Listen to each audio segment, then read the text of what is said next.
চলমান এশিয়া কাপে বেশ ভালো ছন্দে আছেন বাংলাদেশের বাঁহাতি পেসার মুস্তাফিজুর রহমান। সবশেষ শ্রীলঙ্কা ম্যাচে 20 রানের খরচায় শিকার করেছেন 3 উইকেট। সব মিলিয়ে 4 ম্যাচে 7 উইকেট শিকার করে রয়েছেন আসরের সর্বোচ্চ উইকেট শিকারীদের মধ্যে তৃতীয়তম স্থানে। বাংলাদেশের জন্য বরাবরই ট্রাম্প কার্ড বাঁহাতি পেসার মুস্তাফিজুর রহমান।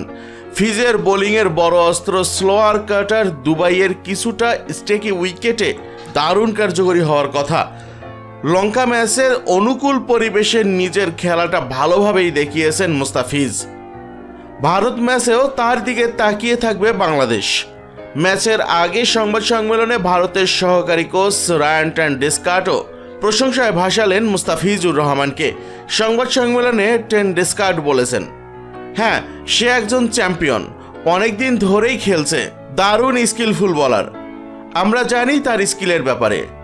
আন্তর্জাতিক ক্রিকেটে এতদিন ধরে ভালো খেলা, আইপিএলেও সে ভালো করেছে।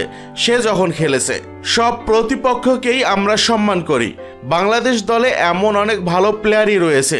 মুস্তাফিজ মনে হয় তাদের প্রিমিয়াম বলার, আমরা তাকে হাইলি রেট করি।